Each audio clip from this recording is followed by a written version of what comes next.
Good evening. Welcome to another edition of Drugs, Crime, and Politics, brought to you by the Texas Drug Policy Forum of Texas.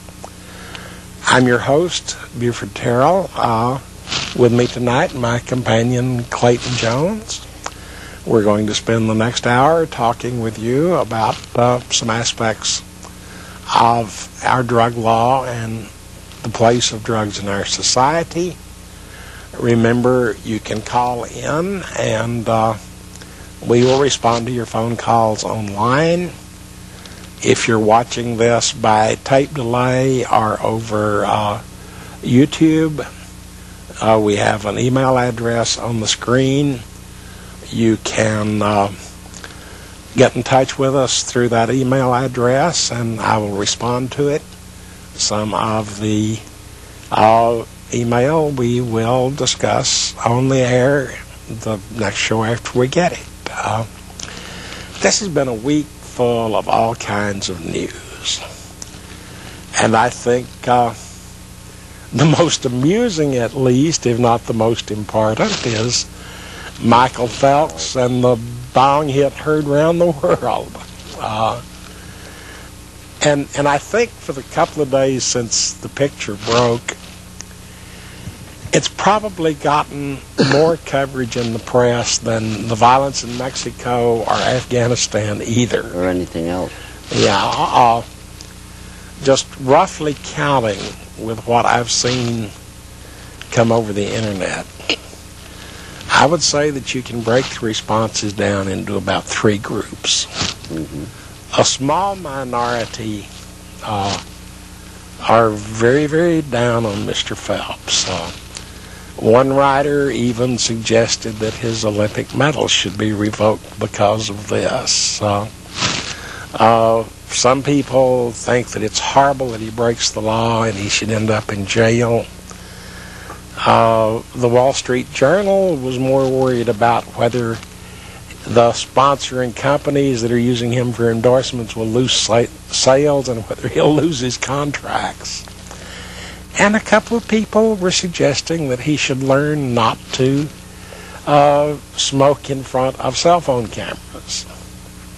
That sounds like about the best thing he should do, as far as I'm concerned. The majority, though, of the writers, both editorial writers and op-ed pieces and letters to the editor, the majority of them were kind of the either boys will be boys or so he hit on a bong, so what?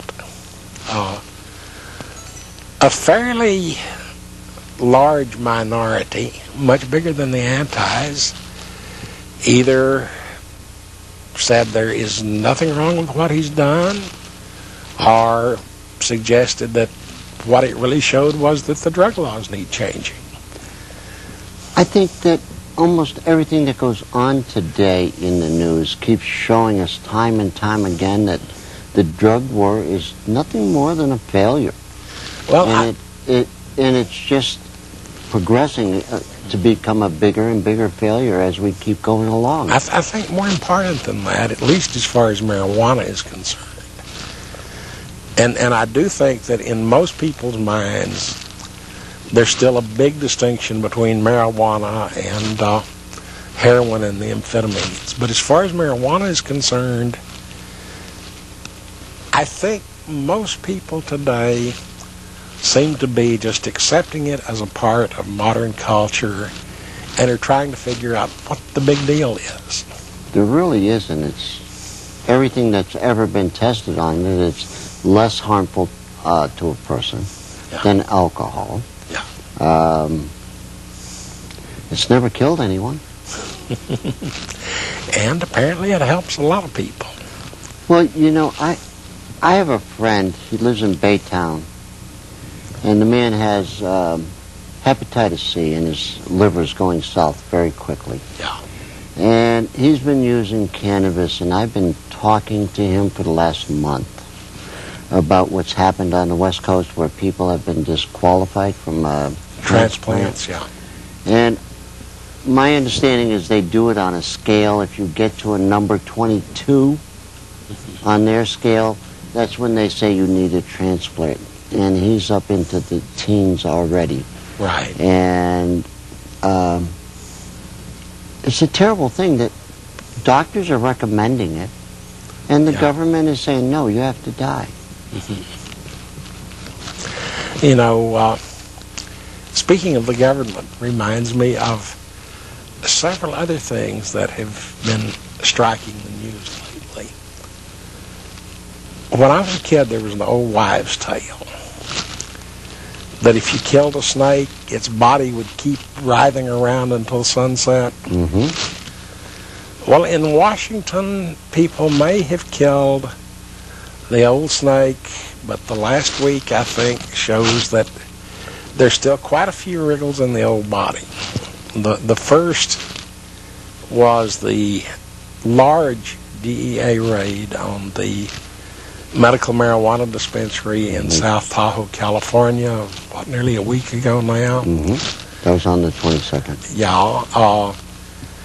The second was that the administrator of the DEA rejected the administrative law judge's recommendation and turned down the petition of the University of Massachusetts to grow therapeutic marijuana. And the third is the delegation appointed by the old administration is totally at cross purposes with all of the European delegations at the UN meeting concerning the UN policy on drugs that's due next year. And apparently the thing that they are at odds on is that the Europeans are all in favor of needle exchange as a harm reduction step in dealing with HIV. The Americans are refusing anything that suggests harm reduction, yet at the same time, one of the things on drug law that Obama has said he's going to do since he's taken office has been to say that he would encourage needle exchange. Yeah. So as I say, this looks to me like that snake that's been killed is still thrashing around. I've talked to Mr. Costas a year and a half ago. Yeah. And he's the head of the UN drug policy. Yeah. Oh, go ahead. Hello, caller. You're on the air. Yeah, I was wondering if you guys saw the Olympic gold medal swimmer. That's Mr. Yes, that Phelps. was Mr. Phelps. Yeah, we were just talking about Mr. Phelps. And he did not lose his endorsement, which I'm glad of. But I think actually his endorsers said that he's allowed to be a college kid and they still want him to represent their products. So I'm glad that they allowed him to be human, you know?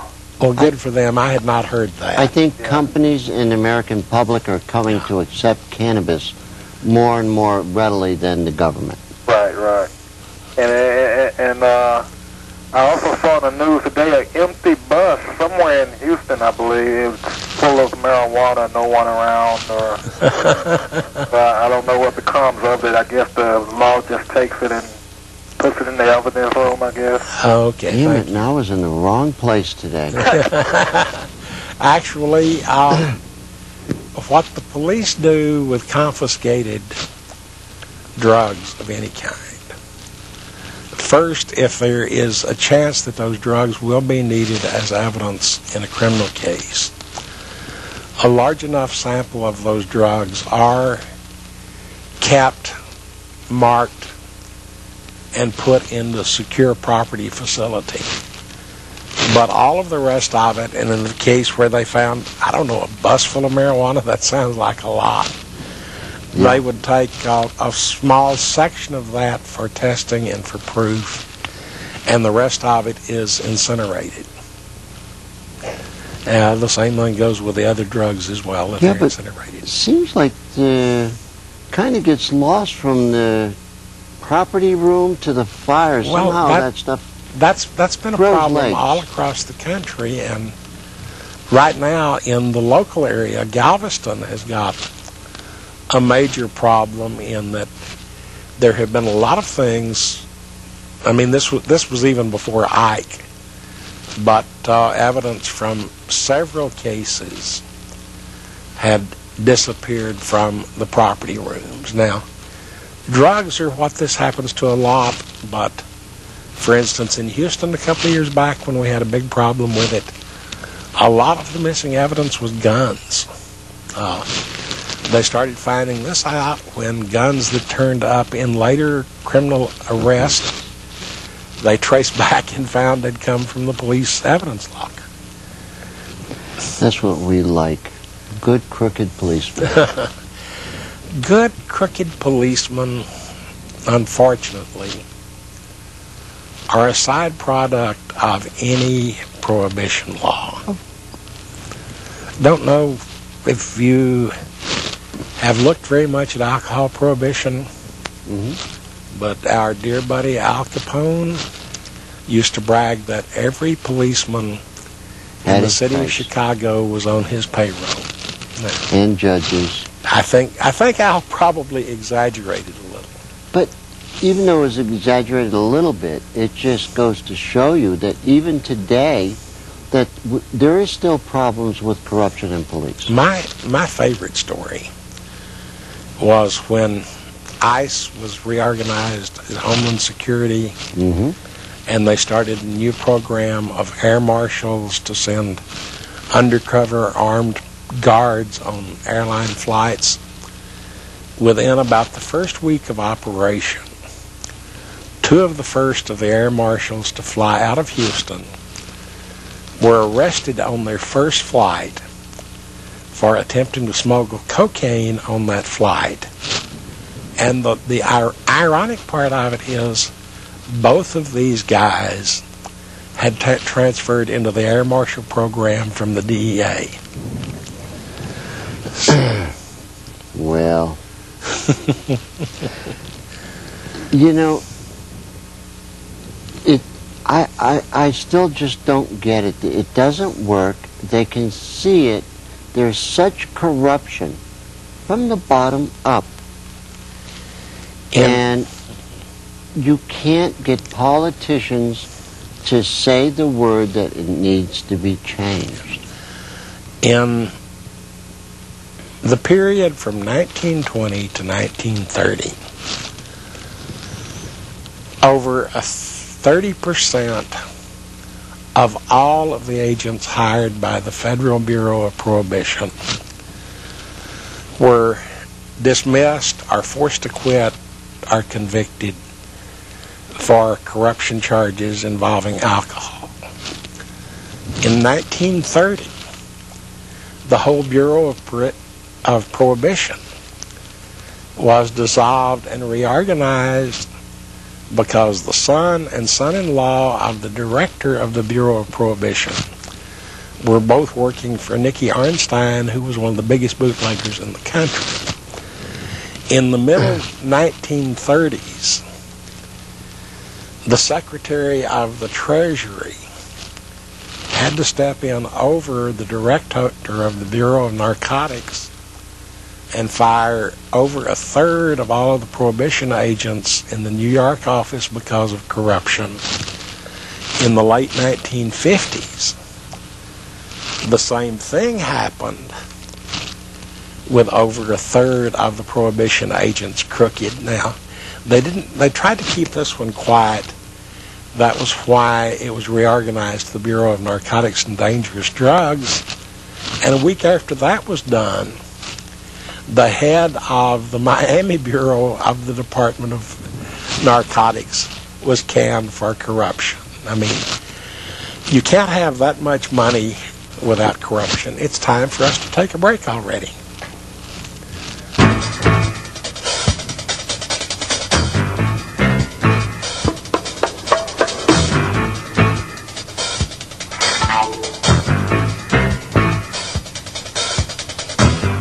Hi, I'm Nadia Swaby with the Marijuana Policy Project.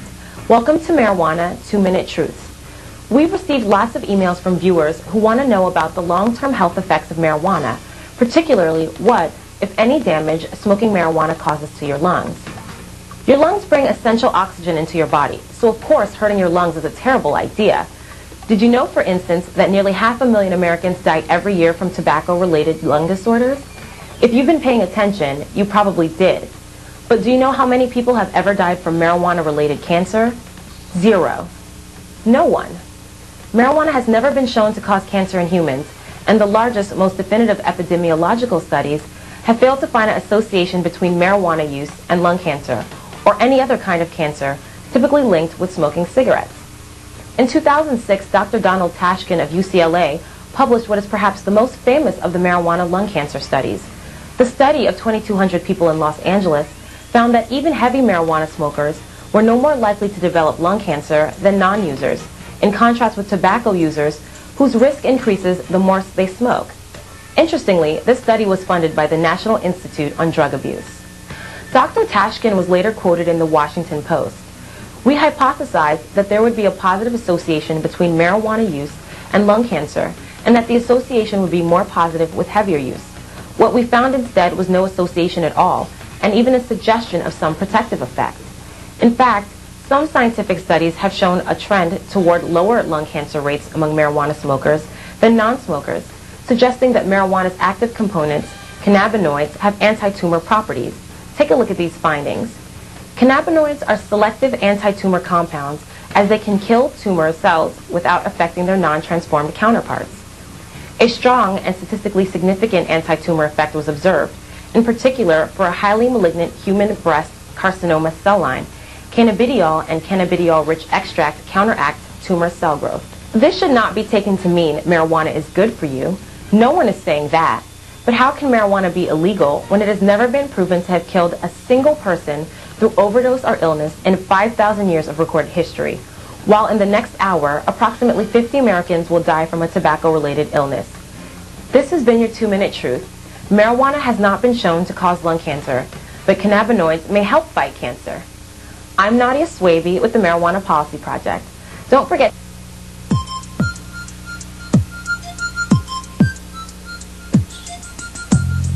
Have enacted is going to cause a lot of people... Okay, we're back. Before we let it go, I thought we should mention one more thing about Michael Phelps. At least one of the cynics writing to the newspaper suggested that perhaps his use of a little cannabis might explain his 12,000 calorie a day diet. That would be one monster case of the munchies, but Really? yeah. Well, let's just hope that Mr. Phelps helps us end the drug war with that photograph that should have never been taken of him. In one sense, it's a photograph that should never have been taken of him. In another sense, damn it, it's a photograph that ought to be blown up to poster size and put on the wall of every college dormitory in the country. Yes. So, Somebody... we don't do ourselves or anybody else any good by trying to hide it and pretend that it doesn't happen. I'm not speaking that way. I'm speaking of the person who took that photo with their telephone, Yeah. and they did it for monetary reasons. They didn't do it for the good reasons that could be there. They might have done it for the monetary reason. I'm willing to give them the benefit of the doubt and say they probably did it so they could show their friends, and then That after the fact everybody's they fine. realized that, gee, I've got a fortune in my phone. Mm-hmm. Well, But, you know, with what I'm saying, though, is if it were a poster in every dorm room in the country, then it wouldn't have been worth any money now, would it? no. But that's what we should do with it. But Mexican government and our borders are getting a little bit safer. They feel that there's been a truce called. That's quite possible. Now, the Mexican border wars, in one sense, date back to at least Pancho Villa before 1920. But the Mexican border problems associated with drugs and drug money go back at least 40 years. And in that time, usually when governments change so that you've got to make coalitions with another set of crooked policemen, or when the head of one of the cartels dies or gets arrested, or when another cartel starts getting bigger and feeling its oats, these violent surges break out. They last as everyone tests their strength around and settle down again. Now, what's happened has been that this last bloody siege on the border has lasted longer than any of the previous ones, and I don't know, it's got some feel to it that it might go on a long time, simply because the top of the government, at least, seems to be playing for real instead of just choosing up which side it's going to side with as part of the drug game. So they seem like they're really sincere at trying to break it. Yeah. Well, they're having a conference in a couple of weeks, February 25th, at the Unitarian Church on the Mexican drug cartels. What should we do? And it's going to be by a professor, Dr. Hart, who is teaches at the University of Houston since 1973, and he's considered one of the best authorities on Mexican history. Okay. So there's something that's going on that might lead us to understand more. Yeah, and I might mention for some of our viewers anyway that in Mexican culture there is a whole genre of popular music. The corridos norteños, ballads from northern Mexico, that are primarily songs about the deeds and exploits of the drug traffickers, and it's been a very popular, fairly large music genre for 20 or 30 years at least. So it's closely related to, in a lot of ways, to Tejano music. So those of you that like that kind of thing, you might see what you can find among some of the norteño ballads and get at least the folk music view of the Mexican side of the drug wars. So, okay. Yeah. Well, at the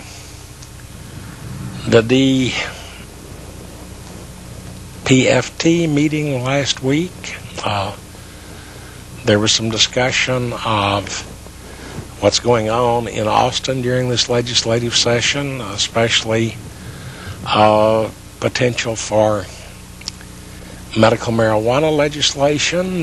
Can you fill us in on any of that? The bill is House Bill 164, and it's basically the same bill that we had in 2 years ago. It's affirmative defense, and it would protect a doctor from talking with his patients to prescribe it. Yeah.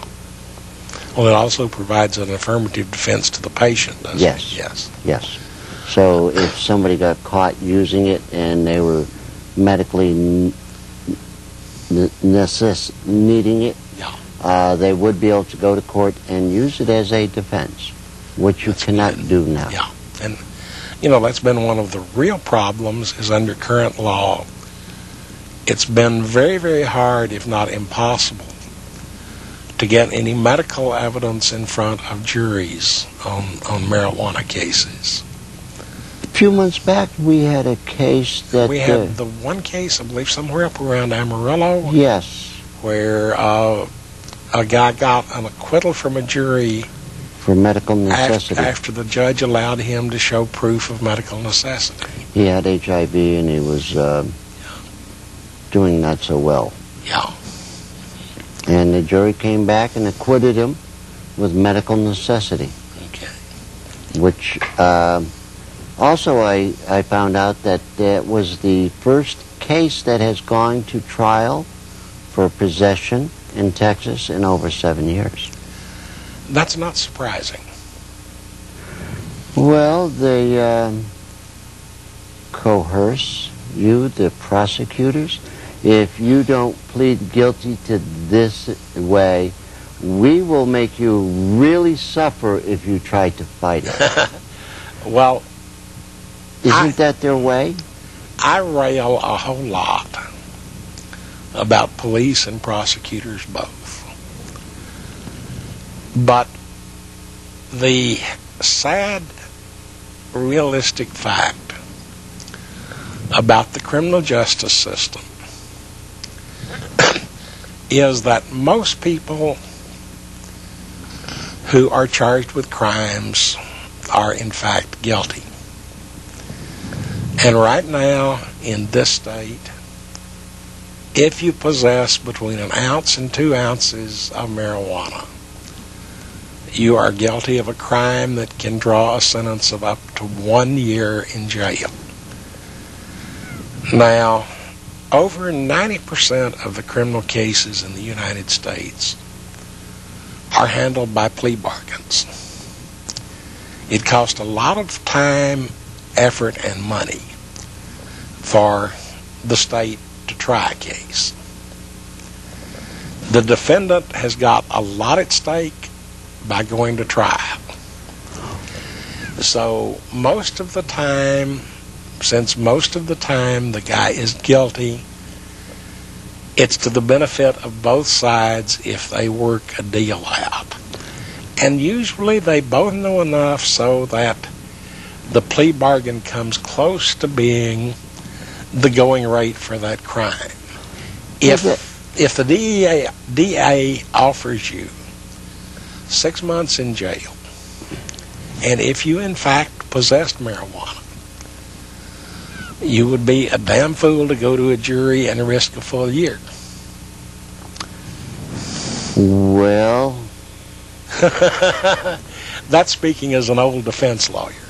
as myself, if a policeman ever caught me with any kind of cannabis in my possession, I would have to go not guilty and go with a trial. Well, and I know case, that I'm though, looking. It might be a medical defense involved there, but that's not a defense available to most people. No, it's not. But I do think that everybody who has a medical defense, that they should take it to trial, and by hurting the system or loading it, it may help our legislators decide to lower the penalties. Speaking as a would-be reformer, I would love to have everyone accused of any drug crime demand a jury trial. Because, quite frankly, within the first month, the court system would collapse. With 700,000 people arrested last year across the United States for marijuana possession, there probably weren't a total of 70,000 trials of all kinds across the country. If they all pled not guilty, the courts would crumble. Hello, caller, you're on the air. Yeah, hi. Hello. Yeah, I have a question. I was arrested, let's see, 3 weeks ago on possession of .06 grams of cocaine in the back seat of my car. I had a friend of mine, an attorney, represent me, and I believe he got me an extremely bad verdict. Was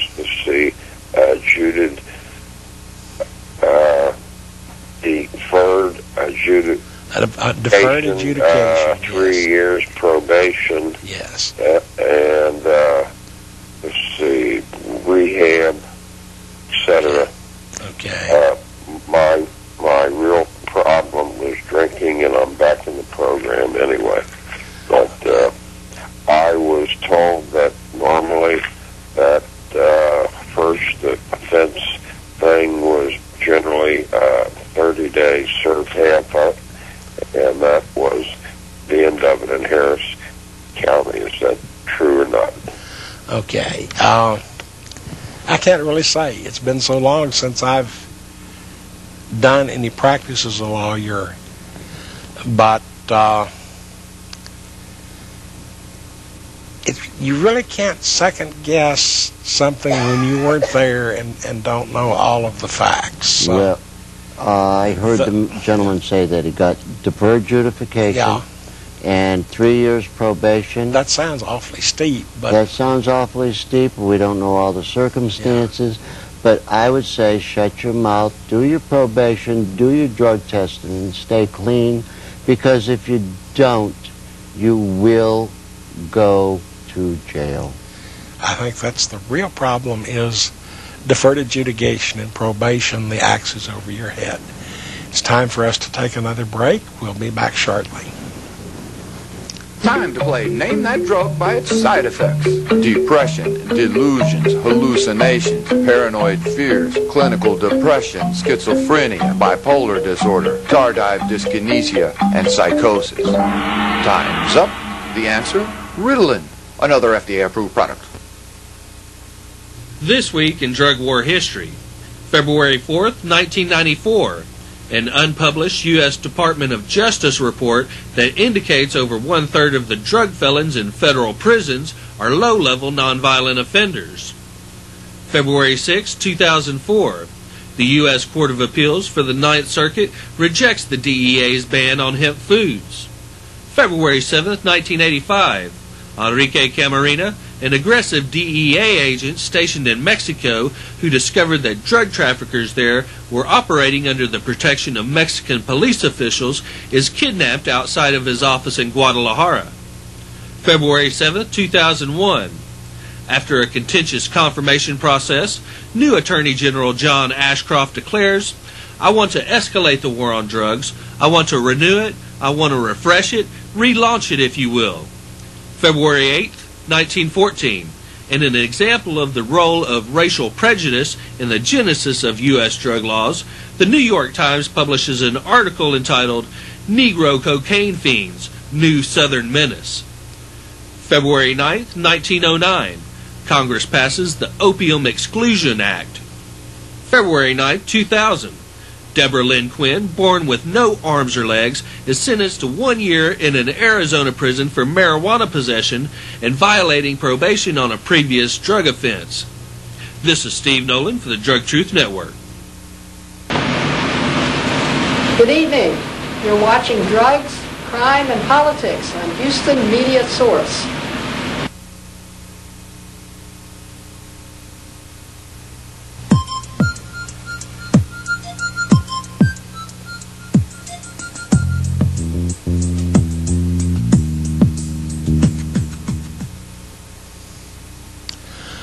The long-term viewers of the show may have noticed a new addition to our set here. Between Clayton and me, we have a new little backdrop, and I don't know if you can see from the picture, but it has some nice little palmate leaves on it, grouped in fives, most of them. And in a cluster at the top, some little purple buds. So perhaps, even though this one is just plastic, it may bring a feeling of good comradeship to the program. Yes. One day, hopefully, we would be able to grow a plant and bring a live one on here. And one day, maybe we can bring somebody on that understands hydroponic growing, and we can give a class. Okay. Well, you know, one of the nice things about the Houston climate is if it weren't for the helicopters overhead, you could do a nice outdoor job in this climate without going to hydroponics. I know a lot of people that do stuff in their backyards. Yeah. 2 of the people have glaucoma and 1 has MS. People are at the point that they have accepted this as being acceptable. Yeah. And you only get trouble if you get caught. Well, and I've been wondering, simply because what I've been hearing through the rumor mill across the country of these days, if we take, say, a 50-year-old multiple amputee with HIV, just to pile on a little bit, who talks politely, and he's got a couple of plants on his back patio, but no major grow factory in the back room or anything. If the police knock on his door, what's really going to happen? Well, I've had that happen to a few friends of mine. Yeah. They've gotten prosecuted, but not prosecuted heavily, Yeah. especially if they look medical. Yeah. That was what I was wondering, because, as I say, the kinds of rumors I've been hearing are that the police are starting to accept what appear to be legitimate medical situations. We have another caller. Hello, caller. You're on the air. Yes, I would like to make a comment. I would like to know why in our system that a child molester can get less time than a person with a drug offense. That's an awfully good question, isn't it? It seems to me that somebody who is a child molester or is sexual predator, they are somebody that shouldn't be in society. They are the people that we need to be protected from. I remember several years ago when one study was done, and in the federal systems, drug possession defendants were getting longer sentences in prison than people were that were convicted of murder or rape under federal law. Mm-hmm. I mean, it's just utterly insane. They were saying, I was reading an article last year, that in the state of Texas, somebody who takes another's life, however it's taken, and they are served a penalty, the average time through everybody is something like 3.7 years that someone would serve. Okay. Well, now, of course, the crime of taking another person's life could be anything from criminally negligent homicide to capital murder. Right. So there's a wide range of different offenses there. And I talked to a gentleman a week ago over at the prison program with Ray Hill, and I have to say that's a great program. Yeah. I would recommend anybody listen to it. I met a gentleman there, I guess it must have been 1974, I was saying 84 earlier, that he was caught with a joint, one marijuana joint, and he ended up doing 3 years of a 5-year sentence. Until 1975, possession of a usable amount was 2 to 5 years, and usable amount could be a single seed. Hello, caller. You're on the air. Hello, Buford. This is Dean. Yes, Dean. Hey, Dean. Hi. Who all's with you tonight? Just me and Clayton tonight. Hey, Clay. How you doing? Pretty good, Dean. Yourself? I'm good. I don't know how many of these points y'all have addressed, but I've got a little bit of unvarnished truth about the drug war I'd like to share with you. Okay. For the uninitiated, I produce 9 radio programs each week for an outfit called the Drug Truth Network. We broadcast here in Houston on KPFT, that's 90.1 FM, Tuesdays and Wednesdays, 11:30 to noon. And most afternoons at 4:20 p.m., we have a little thing called the 420 Drug War News. Well, this week on Century of Lies, we had Cliff Schaefer. You guys know who he is. He was the founder of DrugLibrary.org, kind of a storehouse of tons of information about this drug war. And he's also created a new website, MarijuanaBusinessNews.com. He reports about what's going on out there, where there are hundreds of outlets distributing medical marijuana, hundreds in L.A. alone, as I understand. But even under the Obama administration, we find that they continue to raid those clubs. I think they're up to now 4 or 5 since Obama took his oath of office. And we're wondering if he's ever going to talk to the DEA and thwart their efforts in some regards. We've also heard the news in the last couple of days about Mr. Michael Phelps, the 8 or 14 gold medal Olympic winner, and his involvement with marijuana. And I think that just kind of underscores once again that it, meaning marijuana, does not demotivate, it does not hamper to any great degree, and it does not prevent people from accomplishing many things in life. We could ask our president, Obama, about that, because he too was a marijuana smoker in his youth. And even more than that, I believe he also admitted to using cocaine a few times. Yes, he did. Yes, he did. He got a little older, decided it wasn't for him, didn't need to be arrested, go to treatment, didn't need any kind of Narcotics Anonymous. He determined on his own and moved on, as do the vast majority of users. We also got a report yesterday from Doug McVeigh. He's moved to California. He reports the drug war facts for us. He runs the website for Common Sense for Drug Policy. They have a great book. It's actually at drugwarfacts.org. We also heard from Phil Smith from the Drug War Chronicle. He quite often reports the corrupt cop story of the week, but yesterday he was talking about how the cartels were the main support for international banking during the beginning of this turmoil in the financial community. And even Winston Francis came back with a report of the, quote, official government truth. Today, on Cultural Baggage, we had as our guest Mr. Richard Mack, 20 years in law enforcement, a former sheriff, a member of Law Enforcement Against Prohibition, and we talked about the enormous harms being inflicted locally, nationally, internationally by this policy of drug prohibition. We also spoke with Mr. Philippe Lucas, who heads up the Vancouver Island Compassion Society up there in British Columbia, and today they had a court ruling where once again the Supreme Court declared marijuana laws unconstitutional. This is the 5th time that's happened in the last 5 years. Now, who knows how it's going to turn out, but it shows at least there they have the chance to bring their concerns into a courtroom. Let's hope that we can soon do that here in the United States as well. And then, well, let's see. I was reading an article, Dean, that was saying that the drug war is really out of control as far as the Canadian authorities are concerned.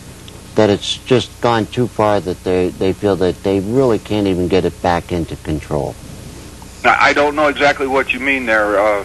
That too many people are growing, too many people are using. The cat's out of the bag, and the genie just doesn't want to get back put in there. They're saying that Vancouver area and Halifax. I think you could probably draw a strong comparison to Humboldt County. Yes. And many of the cities there where 60% of its citizenry are growing marijuana. So it does seem, how do you push that back into the bottle? And I've heard that if they were to shut down the marijuana economy in the Emerald Triangle there in California, that it would actually destroy the economy, ruin the communities. Yes. Yes. So they do need to rethink what they're going to do with this situation, and certainly, the prohibition hasn't done its intended job. No. I think that's about it for me this time, guys. I want to just say this, that we have, I think, gained more high ground here since Obama has taken his oath, and the Democrats have begun to open the dialogue. And it's not really so much there as it is the media is starting, I think, to join in calling for an examination of this policy. We need the people out there to do their part, to join up with the Drug Policy Forum of Texas, to join up with NORML or Law Enforcement Against Prohibition. But put yourself to work. Take this truth and make it work for your community instead of against it. Go ahead, guys. And if people don't want to turn their radios on, where can they find you on the web, Dean? Okay, our website is drugtruth.net. We have hundreds, approaching 1,000 half-hour programs available on-site with judges, congressmen, scientists, doctors, lawyers, authors, prisoners, patients, providers, you name it. Anybody willing to talk about the subject. Once again, it's drugtruth.net. Buford, Clay, thank you for the opportunity to speak to your listener. Thank you, Dean. Talk to you soon, Dean. I want to mention something that you and Dean both brought up. He was talking about the Green Triangle in California around Humboldt County. Yeah, Dean and I visited that area last year. You mentioned British Columbia and Halifax. I believe it was year before last when the figure was quoted. Marijuana exports from British Columbia into the United States were running about $6 billion a year. Since then, they have gotten a conservative prime minister who was trying to cooperate with Bush. He thought he could turn drug law into an election issue, and it's blown up in his face. We have to go to break again already. It just seems like they get here all the time. Really? So we'll see. We need less breaks.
You know, Dean brought up a couple of things, and it's something that I think's been creeping more and more into my mind over the last 6 months to a year.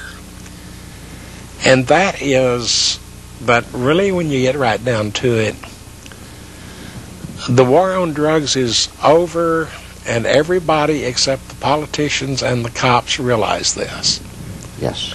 And right now is the time, especially, that people need to put pressure on their political representatives to drive the point home. And here in Harris County, we have a marvelous opportunity. We have a brand new district attorney, and it's the first time there has in fact been a change of administration in that office for over 20 years. We have a brand new sheriff, and Holmes wasn't. Sonny Boy was Holmes's designated successor. Yes. Yeah. But So in effect, it was the same operation. well, same type of The people. second half was a little dumber than the first half, but the policies were totally the same.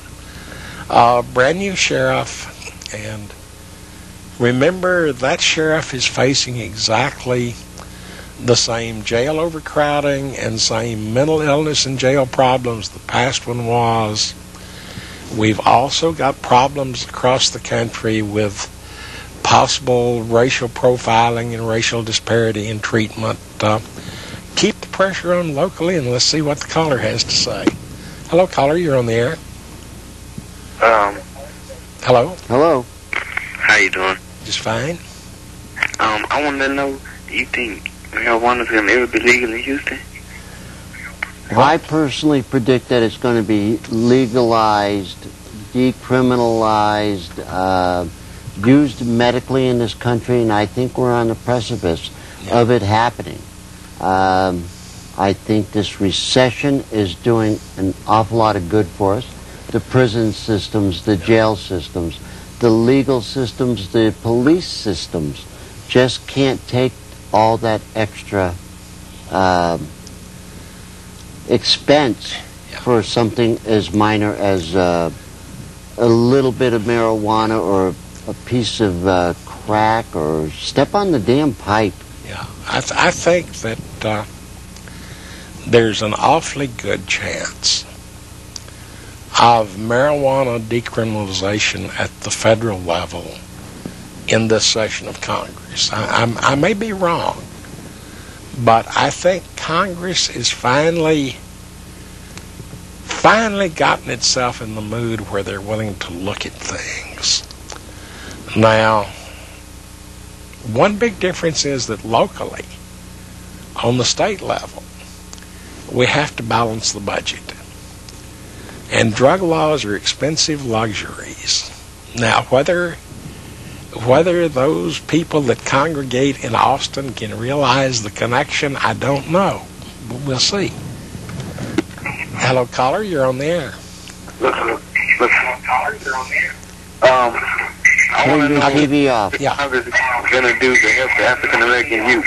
Can you turn your TV down, please? Hello. You've got to turn your TV down so we can understand you. Okay, that's better. That's better. Okay. Yeah, I want to know what the Congress is going to do to help the African American youth. That's a good question. Do you mean about drugs specifically or just in general? Yes, about in general. Okay, thank you. You're better off on this one now. That is, if I could even start to answer that question, that'd put me in Obama's shoes. I mean, I honestly don't even know where you start to go to look for an answer there. I mean, do we start with education? Do we start with some means of providing mentorship for young black men and boys? Do we do it by trying to get rid of some of the worst excesses of criminal law? Do we institute more job training programs? I mean, if I even knew what the questions were, Well, you know, I'd be ahead of the game. and I hate to say it this way, but if we would give rehabilitation training to people who are in prison, then we could give them a reason to stay out of prisons. And the prisons are mostly filled with black and Hispanic. Better than a reason would give them away. Away, it's a reason. Now, They can earn a living. They can pay their groceries. They can pay the doctor bill and buy a pair of whatever for their wives. And that's what we need to do. yeah, There has to become some kind of equality. White people are so much further advanced, and it's just damn not fair. it's not advanced. Years ago, when I was living in New Orleans, I talked to some young black men and teenagers who lived in the housing projects, which frankly were miserable holes. The black teenagers and sub-teenagers, the main thing they talked about was how they were going to do their time when they got sent to Angola. all of them convinced that they would be dead by the time they were 25 and probably have done prison time before then. If you take an 11 or 12-year-old kid and they don't have any more reason to stay alive than that, then you're not going to convince them to go to school. You're not going to convince them to get a job and have a better life. And frankly, for the kids that were in this situation, the only way they could make a success of themselves was to sell drugs, get a car, and chase girls. I mean, now, as a realistic thing, if that's what the world is offering, you'd be silly to do anything else. And how we make this change, what we need to do, I don't know. But somehow, all of us have got to provide these kids both with a vision of a real future and a way to get to it. And as I say, I'm not the genius it takes to tell you how to do that. Now, I have a friend who was a high school teacher, Frank, and he kind of mentors people. Yeah. He has this young black man that he's been mentoring lately. And I was talking to the gentleman about a week ago, and he was telling me that when he drives his car, at least once a month he is stopped, and for next to nothing. Yeah. For no reason, no ticket, no nothing. But he says you just have to get used to it. Well, now part of it is, yes. Caller. There are problems, and this caller has to be very, very quick because we're just about out of time. So, caller, if you can give us a quick comment. How do you think that the white people are more advanced than the black people? I said that wrong. I apologize. I said that totally wrong. I didn't mean that at all. I apologize. You could say that we have been given a big leg up, that we've already got the futures, we've already got the education, we've already got the jobs. The world has given us an advantage, whether it's not fair, it shouldn't be, and it's part of what has to be remedied, but, you know, it is there. And that's, unfortunately, boy, we got into a deep end here. Yes. One that we could spend years on and still not be any smarter than the millions of people that go on it. We've got a minute left. Thank you for listening. Thank you for asking questions we can't answer. Those are the best kind.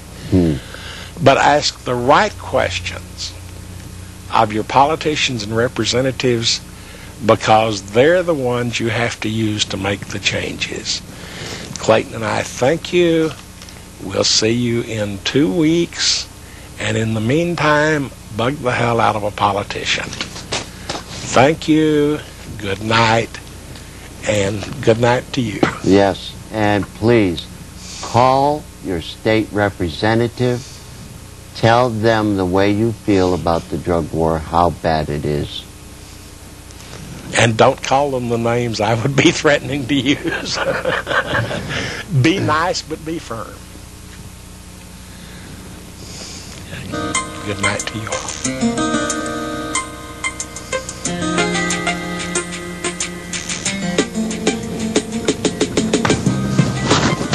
Present policy of drug prohibition is hopeless. It is hopeless. It will never get better. Literally, victory today is being defined as slowing down the pace of defeat. We ought to listen to science and medicine when it comes to whether marijuana or any other substance has a medical benefit. The fact that